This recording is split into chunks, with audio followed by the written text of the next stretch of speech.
Welcome to the Business Leadership Series, where we engage with leaders who are making an impact on their worlds and who want to share their knowledge and experience for your personal and professional growth.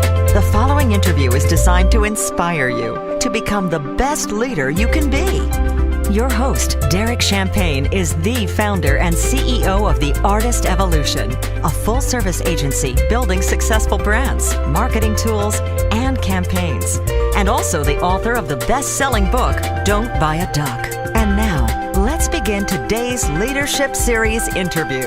Welcome to the Business Leadership Series, where our goal is to inspire you to become the best leader that you can be. Our guest today, Arlene Battishill, she's the best-selling author of the book Retail Shock Therapy, a prescription for what ails your online sales. She's a Shark Tank TV star. You've probably seen her on Shark Tank. She's a co-founder of GoGo Gear, and Daymond John calls Retail Shock Therapy a must-read for businesses selling online. It's available on Amazon. Arlene, welcome to the program today. Thanks so much. I appreciate it. You've got a very cool story. I saw your episode in Shark Tank, and I know that your career and your journey is way before and way after Shark Tank, but it's a starting point where many of us got a chance to see you on a bigger stage. And so, why don't you start at the beginning for me? Kind of tell us a little bit about your personal journey that got you to where you are today, and just some of the highlights that you want to share. Sure, absolutely. I think for the purpose of your audience, what is most relevant is, the point at which you're going about business in life, and then something completely disrupts that. And oftentimes it's something that happens that is completely outside of your control. It could be an illness, it could be a death in the family, it could be any number of things. And in my case, it was a job loss. And I had been working in the real estate development field for many, many years here in Southern California, and I was a project manager for pretty much master planned residential communities. And the last project that I had been managing was a $300 million new housing development north of Los Angeles. And in the middle of 2008, I saw our company's financials, and I thought, I'm not going to be here by the end of this year. I could tell. I knew it already. And Wow. Sure enough, by December, I was notified that they were taking my job away, because I actually am working on another book right now that's called I Didn't Lose My Job, They Took It. Because that's exactly what happened to me. Wow. I didn't lose it. I know exactly where it is. And they won't give it back. So I figured I'm just going to write a book with that title. I mean, it doesn't even need to say anything inside. It just needs that title, because there's so many of us who can relate to the experience of their jobs taken away. And so at the end of 2008, as you and everyone else well knows, the real estate market just imploded, and it was catastrophic here in California because it's such a big market. And I knew at that point, given the level I was at in the company, I was one level of management below the executive level. I knew that I was never going to see that job again. That job was gone forever, and that remains the case here 8 years later, that level of management was never going to find its way back, because it was easier to just outsource all of that level of management to those of us who were no longer employed. We would come back as consultants, and that works great for the company, but it provides nothing to those of us who had our jobs taken away. So there we are at the end of 2008, and it just so happens that I ride a motorcycle and I ride a scooter, and I was commuting on my bike, and I couldn't wear, I would wear a suit, and the only thing I had to deal with was that I had a helmet on, and my hair was messy, and so I kept my hair short so that I could at least take my helmet off, look in my little mirrors, and do something to my hair before I walked into my office. And I'd leave my helmet on my bike, so no one ever knew that I was coming in on a bike. Well, the problem with that is that I wasn't wearing anything protective to ride, and it's really dangerous to do that. It's life-threatening to be riding without any protection. And fortunately, here in California, we have a helmet law, so at least you're protecting what brains you've been given. Right. And so when I lost my job at the end of 2008, I knew that I was not going to be back in the real estate field anytime soon, if ever, because of the, dramatic downturn in the economy and all those jobs going away. And I knew that there wasn't likely to be another comparable position anywhere for me at that time. And so I decided I'm just going to go do something on my own. And I was lamenting the fact that I couldn't find any protective clothing that I could wear to work over my dress clothing.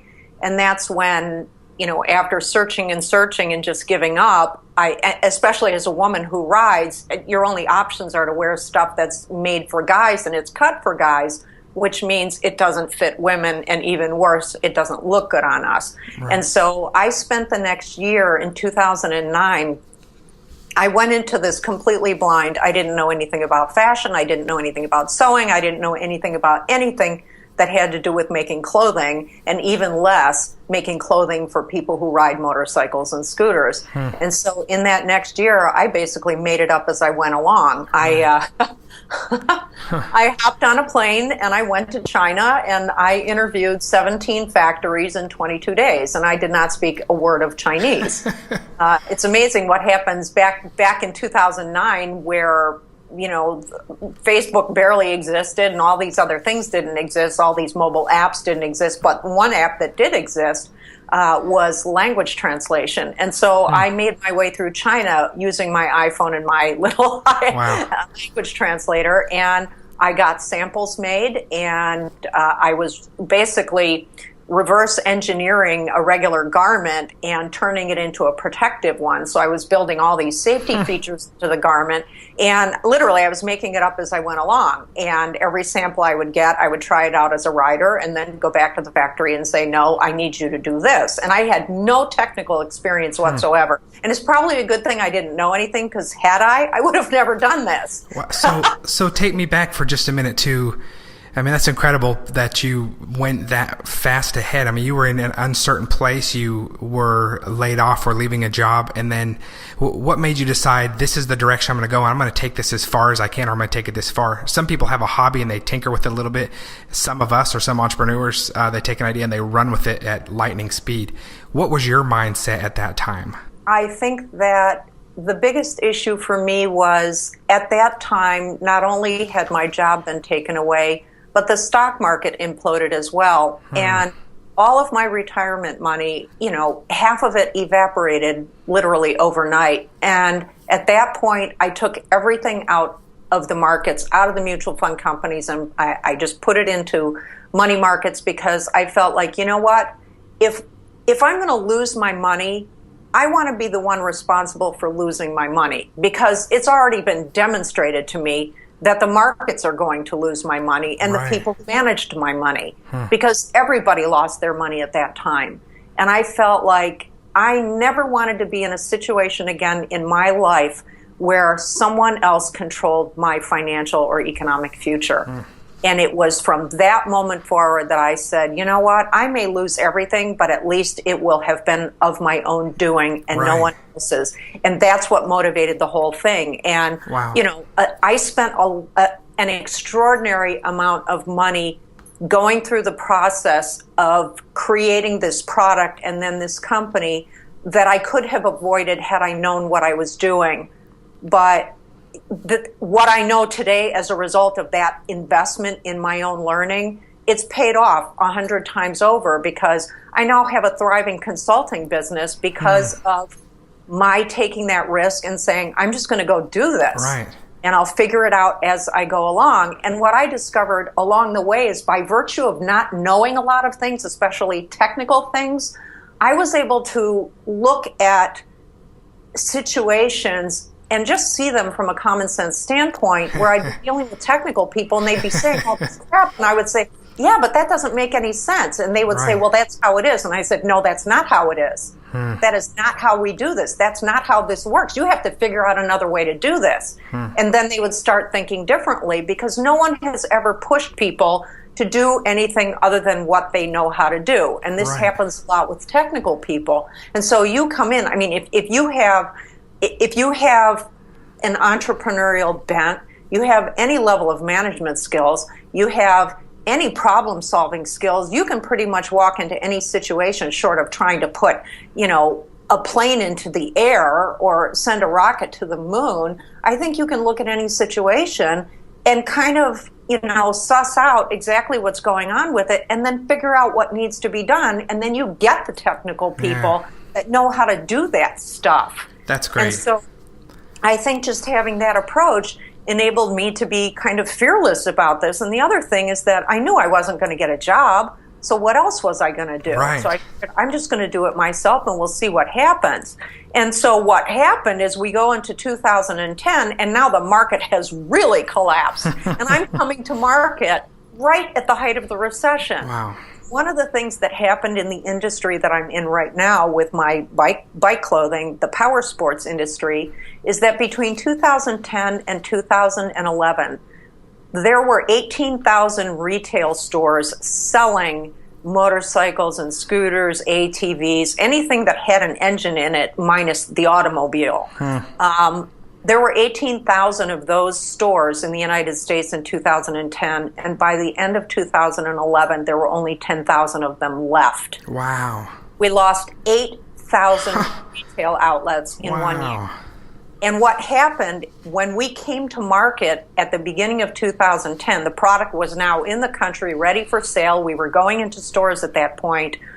All of a sudden, as we were gaining momentum and beginning to make people throughout the industry and the consumer aware that we were there and this incredibly innovative product was available, all of these stores closed. And what happened with the 8,000 stores that closed, all of that inventory that they were holding, they sold it off for pennies on a dollar to the 10,000 stores, which meant none of those stores were buying anything from any of us. And so we were then forced into a situation where we had to start selling direct to the consumer on the internet. And when you're a manufacturer and you wholesale your product to stores, it's a kiss of death for you because the stores will not buy your product if they think you're competing with them out on the internet. Right. Well, back in 2010, Amazon was out there, but they were nothing like they are today. And the whole retail community, the brick and mortar community, have had to adapt to the fact that, the big giant Amazon is going to crush everybody. And if you don't get on board with selling online and being really aggressive about it, you're going to go out of business, which has happened to many retail stores.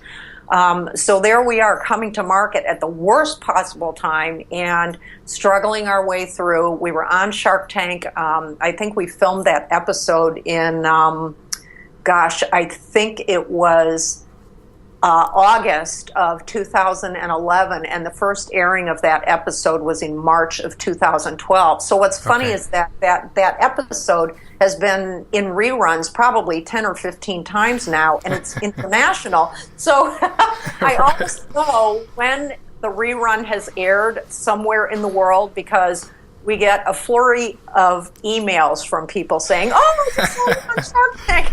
That's great. Now, that's 5 years ago. They're saying, "Well, how come you don't have the same products anymore? I looked at your website; nothing's the same." That was 5 years ago. So there's a whole lot that we learned about the consumer in the last 5 years. Right. And as a business, you have to adapt because if you don't pivot when you see it coming, you're going to be out of business. And so we managed to. By the time we got into 2014 and 15, we were really having to hunker down, cutting our costs like crazy, shifting our product mix to those things that were less expensive for the consumer. Because what had happened during the recession is that all the big box stores taught the consumer how to buy on a discount as a regular way of life. Right. And we taught everyone to value our products less. And for us, we never dropped the price on our product. We actually had to introduce new products that were half the price of what we were selling. And so by the time we got into 2015, the latter part of 2015, we'd introduced a couple of products in late 2014, and we were finally gaining steam as we got into late 2015. And in February of 2016, we entered Europe. And our business has exploded. Wow. Since we got to Europe. We have done more business in the first 6 months of 2016 than multiple years combined because we're in Europe. And that's exactly what we were doing when we went on Shark Tank. We were looking to get the money to be able to get our operations set up in Europe. And they just kicked our butts to no end about this idea we were going to Europe. But they didn't know what we knew, and they weren't patient enough for us to explain why this was so critical. And plus, they aren't bike people. They didn't understand anything. Right. And after that episode aired, what was funny is I had so many people emailing us about them saying, what do the sharks not get about this? Vespas are all over Europe. Right. And, the markets there, the combined probably 6 biggest countries in terms of the number of registered riders over there, it's probably 40 million people compared to 7 million in the U.S. And so we had to get into Europe.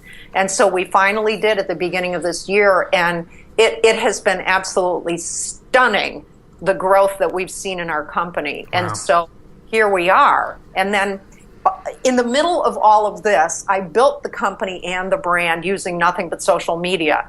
And this was back in 2009. I was on social media talking about this great new product that, of course, did not yet exist. But I was talking about it like it was here, it was coming. Right. And there was no website, there was no nothing. I just kept talking about it. And I built the whole brand using nothing but social media. And as a result, over these past many years, I pretty much taught myself digital marketing before there was a term digital marketing. So once I started gaining some success using social media for the purpose of outreach to the consumer and selling and actually generating sales, I would tell people what was happening, how I was doing this, and all of a sudden I had companies and people coming to me in droves asking me to show them how I had done what I had done. And all of a sudden I now have this consulting business, which then leads up to my releasing this book just this past May that's all about everything that I know about selling online and all the ways that people interfere with their ability to sell, or worse, interfere with the consumer's ability to buy from them. And so I've worked with so many clients over the years, and I was saying the same thing to them over and over and over again. And I thought, you know what, I'm just going to write a freaking book. And then if somebody comes to me and wants me to work with them, I send them the book and say, read this first, and then come back and talk to me. That's great. And I want to get into the book more. I have a few other questions for you about your journey. And then I'd love to ask you some very specific questions. One thing I noticed and I love is, as an entrepreneur, you find solutions, you find a way to get it done, you learn as you go. And if there's not something available, or a path available, you create a path. And that's one thing I really like. And another thing is that your business has been adaptable. You're watching the market and you're sensitive to it. And I see so many businesses, and we do some marketing consulting, we see so many businesses that refuse and resist change at all costs. And they have a product that doesn't change, and they have an audience that doesn't change, and they have a platform that doesn't change, and they're not mobile, and they're not flexible. And I mean, what would you say, or what advice do you have as far as being able to understand your economy and being sensitive to your unique market? I think the biggest issue for entrepreneurs and people who are innovators and visionaries is that the biggest trap is falling in love with your own product. We continue to tell ourselves that our product is the latest, greatest, best thing on the market, and we tell ourselves that it's the consumer that's the problem. They just don't get it. And what I always say to people, my clients and other people, and whenever I've been, speaking in public events and so forth, is that your job is not to prove that what you're doing works. Your job is to prove that it doesn't. And I'll say that again. Your job is not to prove that your idea works. It is to prove that it doesn't. You have to be the person that is going to poke the most holes in your idea or your product or in your way of going about doing what you're doing or in your way of doing business. Because if you can't poke any more holes in it, then you're on to something. But what happens with every entrepreneur, and this happens a lot in the fashion industry, where people have this idea about some new clothing product or some new accessory or whatever, and they're hanging their hats on this one idea, and they feel as if they are to let go of it, then somehow the whole world has come to an end. And what I always say is, look, You had a great idea to begin with, and you were smart because you poked as many holes in it as possible. And you realized that it was going to be deadly to you. You were going to bankrupt yourself if you attempted to bring this product to market. Right. So you are the smart one who says, this is not the one to bring to market. And you already came up with a great idea. It was clearly a great idea. It just might not work in the market for some reason. Well, you already came up with one great idea. Who's to say you aren't going to have another great idea? Why would you think you aren't going to have another great idea? Why would you think you aren't going to have another unique way of solving a particular problem for the consumer? Right. And so you have to pivot away from this sort of death grip that you have on your idea or how you approach your business, or that you've been doing things the way you've been doing them all along and it's been just fine. Well, yeah, it's been just fine until the economy collapses under the weight of itself and you're laying in ruins. Right. Because you were not paying attention to whether or not the consumer even still needed what it is that you have to offer. And one of the things that I talk about in my book is you can have the best idea in the world, but you know what? The consumer is eventually going to find the next greatest product in the world. The consumer has an incredibly short attention span. So if you're not all over them out on the internet, on social media, reminding them that you're there, and when your product gets stale, you have to be out there refreshing the consumer's idea of what it is that you're selling, which means you're talking about it in a different way than you've talked about it forever. Wow. So, this is really what it all comes down to in terms of being able to survive. And one of the things that, I cannot drive this home enough is that you cannot sell based on facts and figures, features and benefits. Nobody buys based on those things. Right. And then what people will say, yeah, but I have a customer who were asking me, all these technical questions. And I said, well, what about the 99 other customers? What did they do? If you're selling them a car, I remember this when I was young, all the advertisements on television were about rack and pinion steering. And I'm thinking, what the heck is that? But, the guy in the advertisement had such an authoritative voice that I thought, oh, that must be important. Okay, I guess I have to ask about that. I have no idea what that is. But if somebody walks in to buy a new car, this happens all the time. They don't want to talk to the salesperson because, you know what? That person's interfering with the fantasy that that person is walking in the door with, the aspiration that they have about that car. And that car is not about that car. That car is all about how they're going to feel sitting in that car, looking at themselves in that rear view mirror, doing their hair, doing whatever it is, and thinking that everybody thinks they look fine because they're in that car. Right. That they are seeing themselves as the better version of themselves. And that's how people buy. Does your product make people feel good? Does it solve the problem for them? Does it answer the burning question of how this product is going to change that person's life? And that's how you have to sell things, because people buy based on emotion and they use logic to help them justify that purchase. Right. It's so simple, and yet nobody gets this. Right. I have more companies come to me and tell me, okay, this is why this is so great, and this is why this is so great. And they get done talking, wear themselves out, tell me all about their product, and then I say, why should I care? Tell me why I should care about your product, because right now I don't. Right. And I'm a brand new I'm a brand new prospect. Why should I care? And they can't answer the question. And so that's where I have to work with them and say, all right, now we're going to make them care, because we're going to talk to them. The messaging is all about why they care about this. Who cares how much competition you have out there? The only thing we care is that you want to date me and not somebody else, and I'm going to give you a reason to. Right. Great advice. I love that. Nobody listens, though. We are listening, I promise.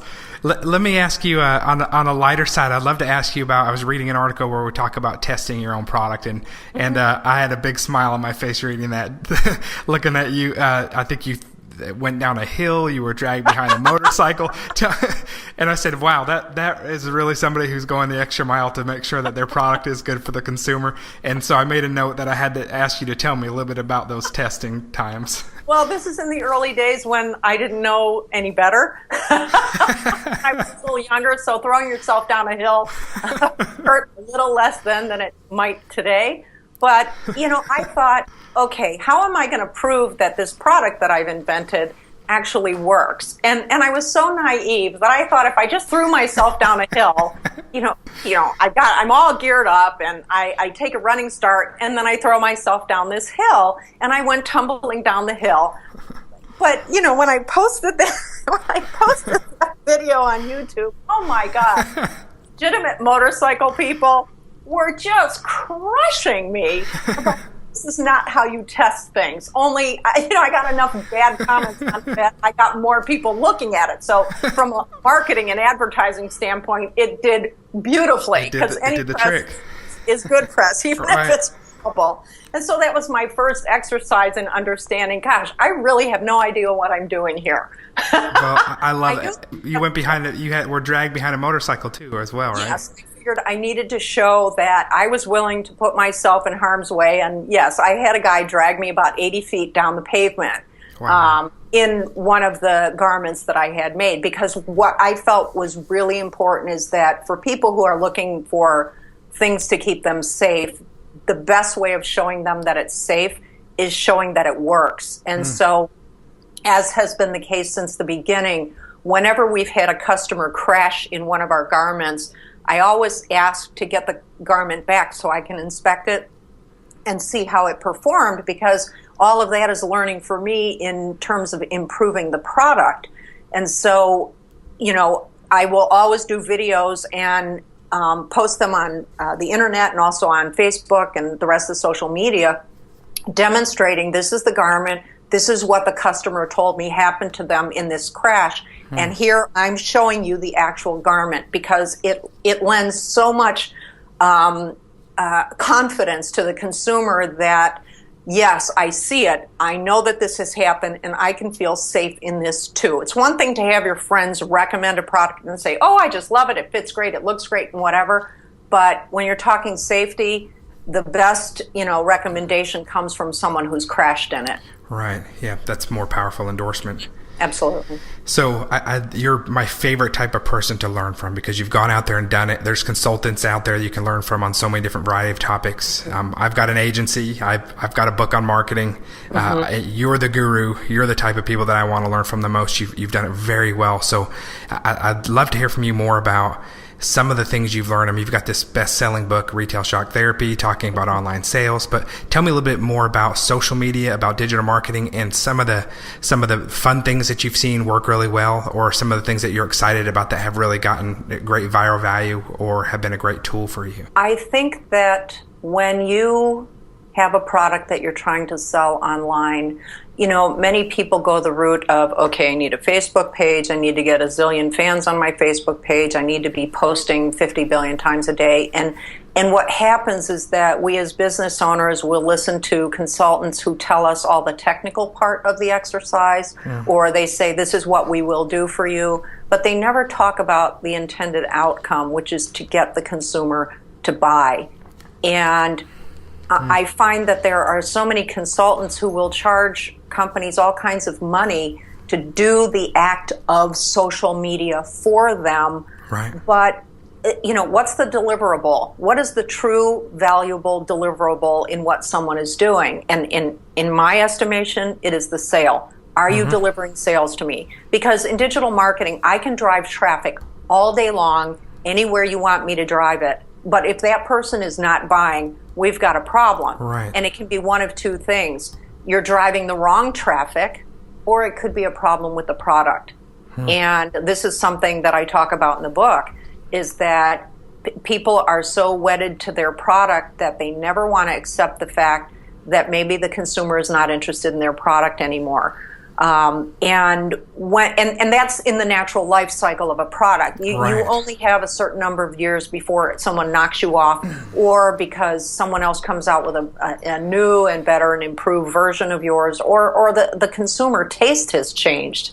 And so what I always look for out on the internet, what I'm always looking for is examples of how companies are either repurposing a product, or they're talking about it different than they historically had, or they come to market with a product with an approach that is so crazy that it gets the consumer's attention. And I think that one example of that, I think these guys were on Shark Tank. It's the guy that had the product called the Squatty Potty. Yes. And I wrote about this in the book. That, I mean, this is just a little medical device. It's a little plastic stand to put your feet on when you're going to the bathroom. Right. It's supposed to make it easier for you to go to the bathroom. Okay, fine. You know, old people use these things. Right. Now, how on earth do you make something like that sexy? You can't. It's a medical product. Right. But what they did is they did this outrageously ridiculous video where, you know, here's this guy who's dressed up like, you know, a knight in a castle, and he's dressed in all colorful things, and he's got this multicolored unicorn that is pooping soft serve poop. And it goes into the ice cream cone, and this guy is licking it. And it's so gross, Right. so stupid, and so funny. Yet I think they probably sold 2 million units as a Right. result of that one video. And they Right. spent a lot of money making that video, but believe me, they got their money back Right. a billion times over. Right. And so another example I read on the internet at one point was this guy, so going back to language translation, this guy had invented a language translator, which was it was probably the design of something that you might see coming from Apple. And so it was the design itself that was most compelling because, you know, we've got language translation apps available and other ways that we do this. Only the way he was marketing it is he didn't call it a language translation app. He said, you know, how to pick up chicks in other countries. Right. And so I just thought that's brilliant because you are moving the consumer in the direction of what they're aspiring to. If you're traveling to another country and you see, you know, if you're a guy and you see some young woman that just rocks your world, how are you going to talk to her? Right. So out comes this little device that enables the two of you to talk to each other. It's still a language translator. Who cares? There's Right. nothing fancy about it. There are a billion of them on the market. But he had an approach to this that got everybody's attention, and he was written up all over the internet for Right. it. Wow. So it is that sort of thing that is most compelling to me. And what that all comes back to is the messaging. What is the Right. messaging about your product? How are you talking about it in a way that evokes or provokes an emotion in the consumer? And I don't care what the product is. There is always a way to talk about a product that will evoke or provoke an emotion in the Right. consumer. And so I'll just give you a real quick example. I had a call the other day with a client who has, you know, the latest, greatest, newest breathalyzer. And I said, well, are you planning to sell this to law enforcement? And they said, no, the consumers. And then they explained why they had come up with this product. And there are other products like this out there. And I said to them, and they were telling me all the, you know, the features of it. And I said, okay, why should I care? Right. And they couldn't tell me. And I said, now I'm going to tell you why your consumer is going to care and are going to buy this. And I said, you're going to target women because women are the chief consumers in the economy. Right. And women are more emotional than men. And if you pull the emotional strings in a woman, it's more likely that you can get her closer to buying. And so what you're doing in all of your marketing is playing on this idea of the woman who's out there for an evening with her BFF, and that you always want to have that continue. You know, one of the beer companies, or it must have been a beer company, they did an ad like this where there's the sad-looking puppy who's alone at home, and he's jumping on the sofa, looking out the window, and you know he's waiting for his mommy or daddy to get home, and it's getting later and later, and he's looking all forlorn, and then the guy walks in the door. And it's an anti-drunk driving type of campaign, sponsored by the people who are providing you with the alcohol, of course. But you know what? That wasn't at all about beating people over the head with fear and saying to them it's something about their bad behavior if that's what they're engaging in. You're just using the emotional part of it to say, you have this great life and you want more of it. Well, here's a way that you can do that.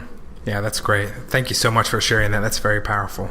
So some of our listeners who want to hear more about retail shock therapy, give us a couple other highlights from your book. Sure. The first thing you have to be thinking about is everywhere you show up on the internet, you have to treat as an advertisement. And I'm not talking about paid advertisement.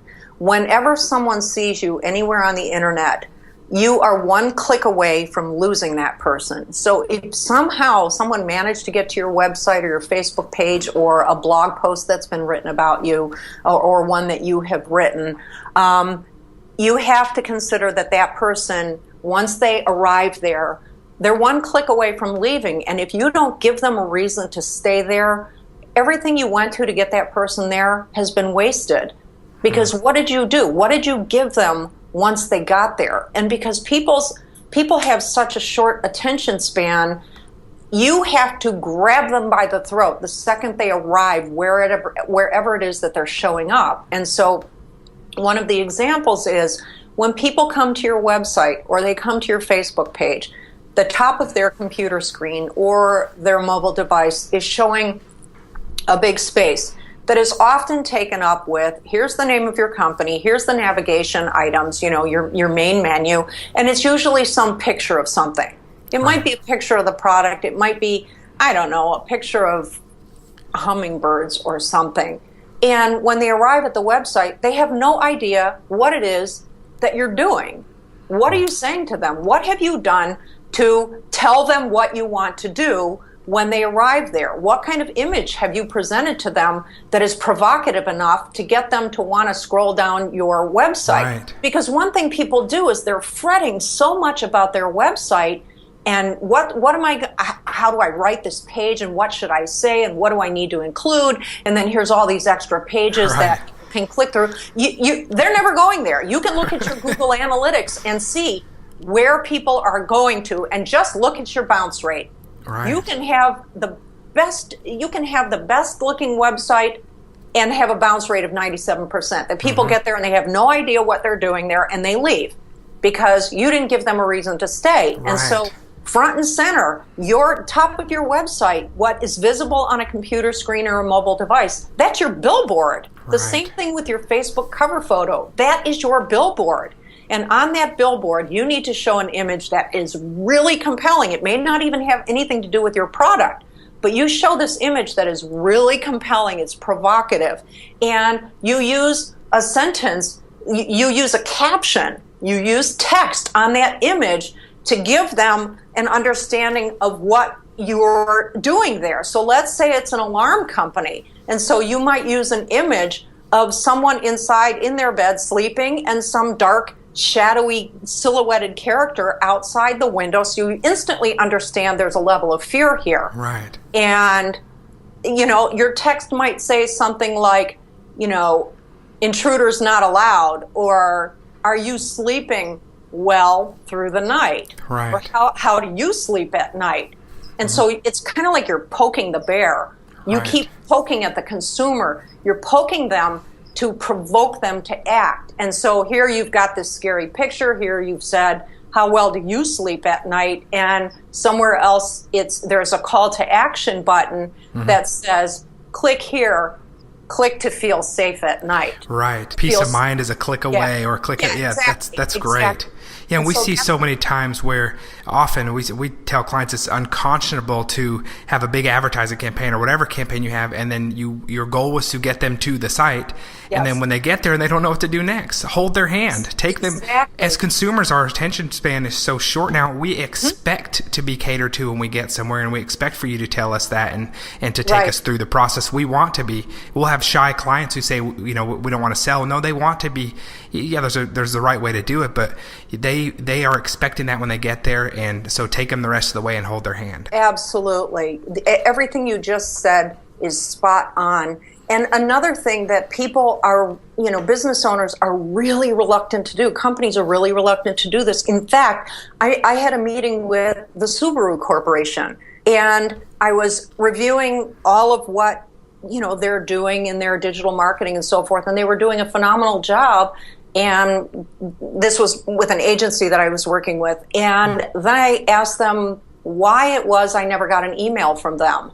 And they said, well, what do you mean? Because I had signed up for their email list when I knew I was going in for this meeting. And I signed up. I never got an acknowledgement email. I waited a week. I waited 2 weeks. In fact, I signed up on 4 different locations on their website, the Subaru corporate website, meaning where they're selling all their cars and everything. 4 different places I signed up with my email. I never got a single email from them. And weeks later, I go into this meeting and I said, how come I never got an email from you? And they said, what are you talking about? I said, I signed up in 4 places on your website to get email information from you. And they said, well, we just do it periodically because we don't want to bother the consumer. And I said to them, you have to be kidding. And here's the example. There is an online lender called Kabbage.com with a K. Okay. And I signed up because I had a client that was also an online lender trying to compete with Kabbage. And I signed up for Kabbage's email list. And I kid you not, in the span of 30 days, I got 32 emails from them. And the interesting thing is, you would think, okay, well, I'm going to just unsubscribe from the email list. I never did, and I still haven't, because I don't want to take the time to do that. It's just easier for me to click delete. Right. But the reality is it doesn't cost you anything to do email marketing. And if social media were to disappear tomorrow, all you've got left is your email list. Right. And so for your listeners, if you are not aggressively building your email list, you're dead in the water if anything happens on the internet, or if something happens with the economy, because your best customer is one that you've already sold to. Right. You don't have to work at selling to people who've already bought from you. You have to work at getting that first sale from them. And the way we get that first sale with a lot of goods or goods and services or products and services is that we have to take the time to develop a relationship with them. And how do we do that? We do that through our email campaigns. And where people go down the path and fall off a cliff is they're constantly selling in their email marketing. You don't do that. You just keep talking to people. Right. You provide them with helpful information. You ask their opinion about things, and you don't sell. Because if they are opening your emails and they find the information useful and helpful, at the point that you do send them, maybe it's a discount or a special that you're running, they are primed and ready to buy from you if they're likely to buy. Right. And also, much like with Kabbage, the online lender, who am I going to think about if I ever need a small business loan? I don't even care who else is out there. Right. All I know is I've been hearing from Kabbage every single day of my life. And they've made an effort to keep in touch with you. Right, and it costs them nothing. Right. So that's the thing. It really is using just 2 takeaways that I cover in the book. And things that people could implement this very instant after they're done listening, is to make sure that everywhere you are on the internet, especially your website and your social media presence, wherever someone might land, this includes, what are you using for your YouTube channel? How are you looking out there on Instagram and other places that you're posting things and so forth? Everything is a giant billboard for you, and you have to treat it as such, and that's the kind of thing that you put out there. And, one thing that companies do is they will often hire interns to do all of their social media marketing. Yes. They don't want to pay people, and they think that they're being successful because they've got somebody, or even if they have an entire team of people who do this stuff within the company. They think, as long as I'm getting stuff out there, as long as I've, got stuff going out on Facebook, then I'm doing what I'm supposed to be doing. Because most people who are in management positions in companies are not digital marketing people. They are not expert at using the internet for the purpose of marketing. And so they hear all this stuff, they read all this stuff, they maybe buy these programs or these training programs that teach them how to do certain things, but they have no understanding of what they're doing and why. And it's this whole idea of everything that you're putting out there is causing people to feel like at some point they're going to buy from you. You just have to make sure you are in their face in a way that is so compelling that what you're posting out there on social media has value to people, and that you're not always selling. You have to be really mindful about every message that goes out to the consumer, because if you're careless about it, that prospect is walking away, because they can smell that crap a mile away. Right. They can smell that you're disingenuous, that you have some intern posting crap that they don't care about, that's junking up their feed on Facebook, and you will never get that sale. That's such great advice. I can't wait to read the book. I've got it ordered out. I just ordered it on Amazon. And I want to recommend that our listeners go on Amazon, look up Retail Shock Therapy, Prescription for What Ails Your Online Sales. Again, that's Daymond John from Shark Tank calls it a must-read for businesses selling online, which should be all of us one way or another, especially after today. Yeah, a couple more quick questions in just another minute. Just tell me, what's next for you? You've got so much going on. Is there anything big that you have yet to do yet that's on your bucket list that's coming up for you, or that you want to clear some time to work on? Well, actually, I wrote Retail Shock Therapy on the advice of someone that I had been talking to about some ideas that I had. I had 3 things that I wanted to write about because of the kind of experience that I've had in different areas. I felt that I wanted to write these books because I didn't even care if people ever paid for the books. I just wanted to get the information out there because of all the things that I've learned. There are things that are common to every company and every person that is in a given situation. And so on the advice of this person, she recommended that I release Retail Shock Therapy first. But in fact, my real passion is my book. I didn't lose my job, they took it. Because I know what it felt like to have my job taken away. And I had a big paycheck. I owned 3 houses at the time. I had all kinds of money in the bank. I had retirement money. I won't say I was living large. I certainly wasn't living large. It was more a matter of, by the time I was getting into my late 40s, I pretty well thought I had everything dialed in for the rest of my life. And, when I turned 48, that's when they took my job. And that's not where you want to be, because ultimately the houses went away, everything went away. Right. Because what are you going to do when you're unemployed? And the biggest insult to me, having had that big paycheck, is the first time I got my unemployment check, and it was 1/10 of what I was taking home. Wow. And, you're carrying mortgages and you've got all these expenses and you're plowing through all of your life savings just to keep afloat. And there was no help for anyone at that time. People who were in my situation, there was no help. There was help for people who had gotten into mortgages they never had any business being in. Right. And there was help for all kinds of other people, but there was this whole raft of people in the country, high-level management people, there was no help. And so I watched all of my savings disappear, all at the same time that I was getting this business up and running. And I figured, well, if I'm going to go down, I'm going to go down in flames. And I'm going to have one hell of a time on the way.